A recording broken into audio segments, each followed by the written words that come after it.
नमस्कार, स्वागत है हमारे आज के इस न्यूज़ के बुलेटिन में। शुरू करते हैं खबरों का सिलसिला। मुख्यमंत्री द्वारा कल 6 करोड़ रुपए की लागत से बनने वाले लाइब्रेरी का भूमि पूजन किया गया था। वहीं आज इस पर पलटवार करते हुए पूर्व मंत्री बृजमोहन अग्रवाल का कहना है कि अगर लाइब्रेरी बनानी ही है तो रायपुर नगर निगम की जो पुरानी बिल्डिंग है वहाँ पर बनाया जा सकता है और इस गार्डन के एरिया को छोड़ा जा सकता है। वहीं उनका ये भी कहना था कि ये सिर्फ फिजूल खर्ची की जा रही है। देखिए, दुर्भाग्यजनक है, supreme court, high court, green tribunal सबके निर्देश हैं कि जो गार्डन के लिए जगह आरक्षित है उन जगहों का उपयोग दूसरा नहीं कर सकते। आज हम जब लाइब्रेरी बना रहे हैं पढ़े लिखे बच्चों के लिए, तो कम से कम उसका स्थान ऐसा होना चाहिए जो शांत स्थान और जो एजुकेशनल एरिया हो, जहां पर बच्चों को अपने IAS की, IPS की, कॉम्पिटिटिव एग्जाम की तैयारी करने के लिए अनुकूल माहौल मिले। वहां पर तो कभी अनुकूल माहौल मिल ही नहीं सकता। मोती बाग के विकास में अभी तक 25 करोड़ रुपए खर्च कर दिए गए, परंतु वहां ढाक के 3 पात हैं। और ये सिर्फ मुझे लगता है कि कमीशन खाने का खेल है कि स्मार्ट सिटी के पैसे को खर्च करके कैसे कमीशन खाएं। और इसके लिए बनना, मैंने मुख्यमंत्री जी को कल पत्र भी लिखा है कि मोती बाग में इसका निर्माण नहीं होना चाहिए। भारतीय जनता पार्टी के प्रदेश अध्यक्ष अरुण साव ने आज मीडिया से चर्चा की है और प्रदेश सरकार पर युवाओं को ठगने का आरोप लगाया है। उनका कहना है कि न युवाओं को रोजगार मिल रहा है और न ही बेरोजगारी भत्ता। भारतीय जनता पार्टी का मानना है और हम सब जानते हैं कि राज्य में कांग्रेस की सरकार ने अपने घोषणा पत्र में स्पष्ट रूप से कहा था कि हम 2500 रुपये प्रति महीना बेरोजगारी भत्ता देंगे, 5 लाख युवाओं को नौकरी देंगे। राज्य सरकार अपने वादे को निभाने में पूरी तरह से विफल रही है। आज छत्तीसगढ़ के किसी भी बेरोजगार को बेरोजगारी भत्ता नहीं मिल रहा है और जिस प्रकार से नौकरी देने के मामले में सरकार ने झूठ बोला, ये इस बात को दर्शाता है कि राज्य की सरकार युवाओं को ठगने का काम कर रही है। और जहाँ तक रोजगार देने का बात है तो छत्तीसगढ़ में यदि ग्रामीण क्षेत्रों में रोजगार के काम चल रहे हैं तो केवल मनरेगा के काम से चल रहे हैं। राज्य सरकार के फंड से कोई विकास के काम नहीं हो रहे हैं। काफी लंबे समय के बाद पुलिस विभाग की समीक्षा बैठक आहूत की गई। गृह मंत्री ताम्रध्वज साहू की अध्यक्षता में इस बैठक में सभी वरिष्ठ पुलिस अधिकारी शामिल हुए। हम आपको बता दें कि लगातार प्रदेश में अपराध की घटनाएं बढ़ते जा रही है और चाकूबाजी की घटना अब आम हो चुकी है। कोई भी दिन ऐसा नहीं जाता जिस दिन चाकूबाजी राजधानी सहित दूसरे इलाकों में ना हो। इन तमाम बातों को लेकर के आज बैठक में विचार विमर्श किया गया है। ताम्रध्वज साहू के द्वारा पूछे गए सवालों का अधिकारियों ने जवाब दिया है कि किस तरीके से अपराध पर नियंत्रण लगाने की दिशा में वो काम कर रहे हैं। वहीं मंत्री ने निर्देश देते हुए कहा है कि जितने भी लाइसेंसीधारी बंदूक वाले हैं उन पर भी नज़र रखी जाए और उनका भी परीक्षण किया जाए। साथ ही साथ अपराधों को रोकने में जो फॉर्मूला लगाया जा रहा है उसमें उनको कितनी सफलता मिल रही है, इस बात पर भी विचार विमर्श किया गया है।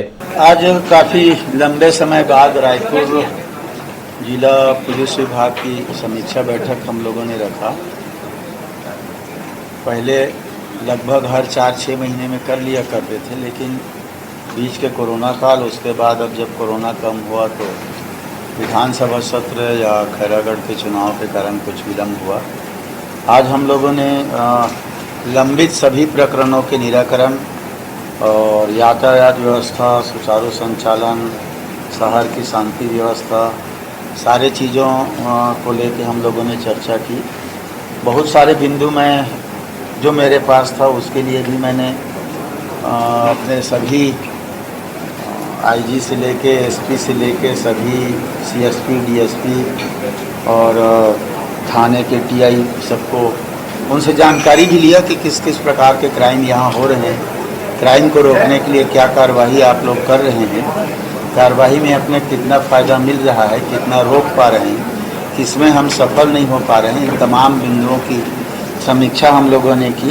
इधर श्रीनगर में आयोजित दही हांडी की प्रतियोगिता में मुख्यमंत्री भूपेश बघेल शामिल हुए। हम आपको बता दें कि इस प्रतियोगिता में हर साल अलग अलग स्थानों से टोलियां पहुंचती हैं।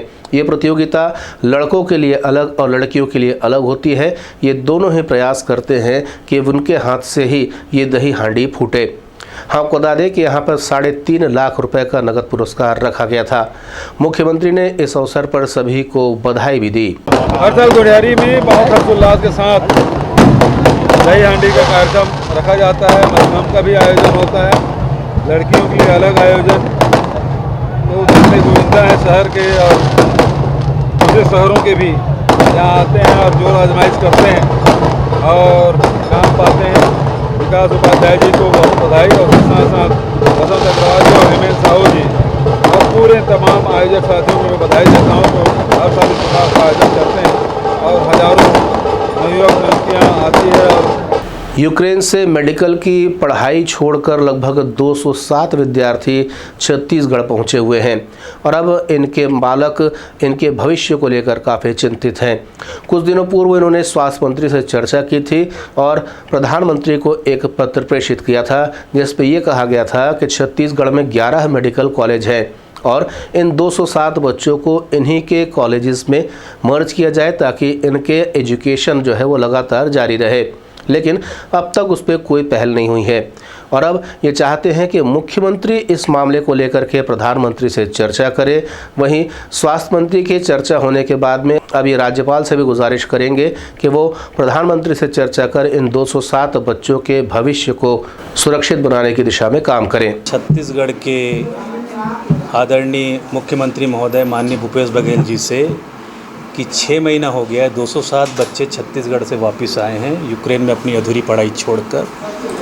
संवेदनशीलता का परिचय देते हुए उन बच्चों के लिए वो प्रधानमंत्री और health minister doctor Mansukh Mandaviya को पत्र लिखे कि 11 मेडिकल कॉलेज छत्तीसगढ़ में है साहब, वर्तमान में इन 207 बच्चों को छत्तीसगढ़ सक्षम है अपने यहाँ पढ़ाई को पूरी करने के लिए। प्रथम मांग। स्वास्थ्य मंत्री ने 3 मार्च को एक पत्र लिखा है। उसके बाद 7 तारीख को हमने यहाँ पर एजिटेशन किया था स्वास्थ्य मुख्यमंत्री के घर के सामने और स्वास्थ्य मंत्री के यहाँ। तो हमारा दिल्ली से बाबा आने के बाद उन्होंने फिर एक लेटर स्वास्थ्य मंत्री केंद्रीय स्वास्थ्य में लिखा और अभी उन्होंने परसों प्रधानमंत्री को भी लिखा है। But he is subordinate of chief minister. मुख्यमंत्री मुखिया होता है स्टेट का। हमारी ये मांग है कि पत्र दोनों प्रधानमंत्री और केंद्रीय स्वास्थ्य मंत्री को इन 207 बच्चों के लिए लिखा जाए। कांग्रेस भवन में आज पूर्व प्रधानमंत्री स्वर्गीय राजीव गांधी के पुण्यतिथि के अवसर पर एक शपथ ग्रहण कार्यक्रम का आयोजन किया गया, जिसमें मोहन मरकाम प्रदेश अध्यक्ष कांग्रेस ने सबको शपथ दिलाई है कि वो सभी तरीके के भेदभाव मिटा करके देश की अखंडता के लिए काम करते रहेंगे। इसमें उन्होंने जातिगत, धार्मिक और दूसरे सांप्रदायिक भेदभाव को मिटाने की अपील की है। आने वाली 24 तारीख को भारतीय जनता युवा मोर्चा के द्वारा मुख्यमंत्री भूपेश बघेल को घेरने की रणनीति पर काम किया जा रहा है।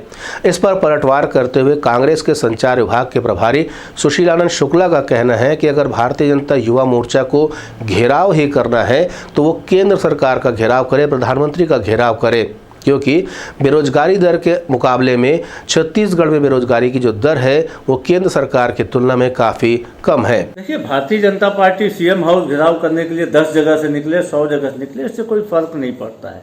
लेकिन इस आंदोलन को करने के पहले भारतीय जनता पार्टी को अपने गिरेबान में झांकना चाहिए कि बेरोजगारी को लेकर जो आंदोलन करने जा रहे हैं कौन सी नैतिकता से करने जा रहे हैं। यह आंदोलन तो उन्हें केंद्र सरकार के खिलाफ, मोदी जी के खिलाफ करना चाहिए। छत्तीसगढ़ देश का ऐसा राज्य है जहाँ पे कि बेरोजगारी दर देश में सबसे कम है। अब आज देश की बेरोजगारी दर आज़ादी के बाद सबसे ऊंचे शिखर पे है। मोदी जी ने 2 करोड़ युवाओं को प्रतिवर्ष रोजगार देने का वादा किया था। अभी तक 8.5 साल में 17 करोड़ युवाओं को रोजगार देना था, नहीं मिला। छत्तीसगढ़ में तो पिछले 3.5 साल में 5 लाख युवाओं को रोजगार मिला है और आने वाले 5 साल में 15 लाख युवाओं को रोजगार देने के लिए छत्तीसगढ़ रोजगार मिशन का गठन हुआ है। तो किस नैतिकता से भारतीय जनता पार्टी हमारी सरकार के खिलाफ रोजगार को लेकर आंदोलन करने जा रही है। छत्तीसगढ़ दैनिक वेतनभोगी वन कर्मचारी संघ की ओर से अनिश्चितकालीन धरना प्रदर्शन किया जा रहा है। प्रदर्शन कर रहे इन कर्मचारियों का कहना है कि राज्य सरकार उन्हें नियमित करे। वहीं दूसरी मांग उन्होंने ये रखी है कि जिन कर्मचारियों ने 2 वर्ष का कार्यकाल पूरा कर लिया है उन्हें स्थायी कर्मचारी की योग्यता दी जाए। हम आपको बता दें, इन्होंने कहा है कि 10 साल तक जो कर्मचारी यहां पर अपनी सेवाएं दे चुके हैं उन्हें तत्काल नियमित किया जाना चाहिए। उन्होंने मीडिया से चर्चा करते हुए अपनी मांगे बताई हैं। हम लोग नियमितीकरण एवं स्थायीकरण के मांग को लेकर आज जो है अनिश्चितकालीन हड़ताल पर बैठे हुए हैं। इसमें दैनिक वेतनभोगी कर्मचारी है, वाहन चालक हैं, डाटा एंट्री ऑपरेटर हैं, तेंदुपत्ता गोदाम सुरक्षा श्रमिक हैं एवं वन विकास निगम से दैनिक वेतनभोगी आए हुए हैं। मतलब पूरे छत्तीसगढ़ से दैनिक वेतनभोगी नियमितीकरण व स्थायीकरण की मांग को लेकर यहाँ डटे हुए हैं।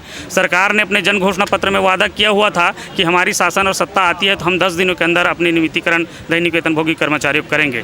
और वही मुख्यमंत्री महोदय हमारे सभा में आकर ये बोले कि इस साल किसानों का है, अगले साल दैनिक वेतनभोगी एवं कर्मचारियों का है। लेकिन आज 4 साल बीत गया है, हमारे नियमितीकरण के संबंध में किसी प्रकार का निर्णय नहीं लिया गया है। इसलिए सारे दैनिक वेतनभोगी उग्र होते जा रहे हैं और आज जो है अनिश्चितकालीन धरना पर बैठे हुए हैं। हमारे आज के न्यूज़ के बुलेटिन में फिलहाल इतना ही। नए नए समाचारों के साथ आपसे अगले बुलेटिन में होगी मुलाकात। तब तक दें अनुमति। नमस्कार।